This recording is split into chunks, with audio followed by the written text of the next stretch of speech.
కాంగ్రెస్ ఎంపీలు పెట్టిన ఘోరమైన పోస్టులు కలుబూసుకుంటూ ఉన్నారు. నేను సైబర్ సెక్యూరిటీ బ్యూరో, మీరు నిజంగా సైబర్ పెట్రోలింగ్ చేస్తుంటే మీకు బీఆర్ఎస్ సోషల్ మీడియా హ్యాండిల్సే కనిపిస్తున్నాయా?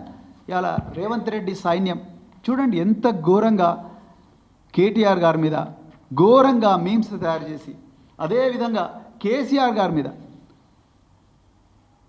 ఘోరంగా మీమ్స్ తయారు చేసి, అదేవిధంగా ఇంకా ఘోరమైన విషయాలు ఇంకా చెప్పలేము. కేటీఆర్ గారి మీద తెలంగాణ కాంగ్రెస్ ఆటో రాముడు అని చెప్పి ఒకటి, అదేవిధంగా రేవంత్ సైన్యం, అదేవిధంగా కిరణ్ కుమార్ చామల్ అయిన ఎంపీ ఎంత ఘోరమైన కామెంట్స్ చేస్తున్నారు చూడండి.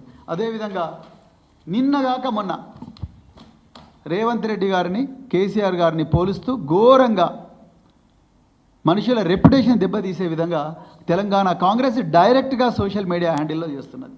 అదేవిధంగా ఈ గౌతమ్ ఇతను ఒక సోషల్ మీడియా యాక్టివిస్ట్, రైతుల బాధలన్నీ, రైతుల కష్టాలు కన్నీళ్ళన్నీ కూడా ప్రజలకు చెప్పే ప్రయత్నం రాజ్యాంగబద్ధంగా ఆర్టికల్ 19 ఇచ్చిన హక్కులతోని ఈయన చెప్తా ఉన్నాడు. ఈయన మీద ఎంత ఘోరంగా రాస్తారు. బాలిక అత్యాచారం కేసులో కేటీఆర్ ప్రధాన అనుచరుడు, ఇదా మీరు చెప్పేది? మరి వీళ్ళ మీద ఎందుకు ఎందుకు యాక్షన్ తీసుకోలేరు? Telangana Congress media social media activist కదా ఈయన.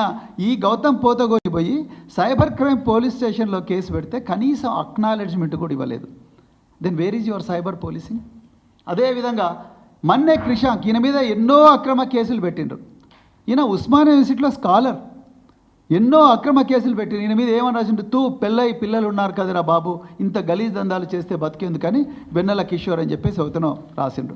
ఈయన కంప్లైంట్ చేస్తే దాని మీద కూడా కేసులు లేదు. అదేవిధంగా కేసీఆర్ గారిని తెలంగాణ రావడంలో అత్యంత కీలకమైన భూమిక పోషించి తెలంగాణకు తొలి ముఖ్యమంత్రి అయిన కేసీఆర్ గారిని ఎంతో ఘోరమైన లాంగ్వేజ్తోని ఈ కాంగ్రెస్ డైరెక్ట్గా సోషల్ మీడియా హ్యాండిల్స్లో చేస్తున్నారు. దెన్ నేను ఇవాళ సైబర్ సెక్యూరిటీ బ్యూరో అధికారులను ఓపెన్గా అడుగుతున్నా, ఎక్కడుంది ఫెయిర్నెస్? మీరు రాశారు ఇవాళ సైబర్ సెక్యూరిటీ బ్యూరో ఉన్నతాధికారి రాశారు, ఏమని రాశారు? Hour machine is to create a secure digital environment through transparent, unbiased and efficient practices supported by cutting edge technology అన్నారు.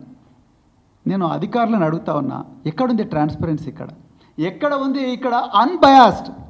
ప్రతి క్షణం కూడా బయాసే ఉన్నది. లేకపోతే ఈ బీజేపీ సోషల్ మీడియా హ్యాండిల్స్ మీద కానీ, కాంగ్రెస్ సోషల్ మీడియా హ్యాండిల్స్ మీద కానీ, అఫీషియల్ సోషల్ మీడియా హ్యాండిల్స్ మీద కానీ ఇంతవరకు ఒక్క కేసు కూడా పెట్టలేదు కదా మీరు.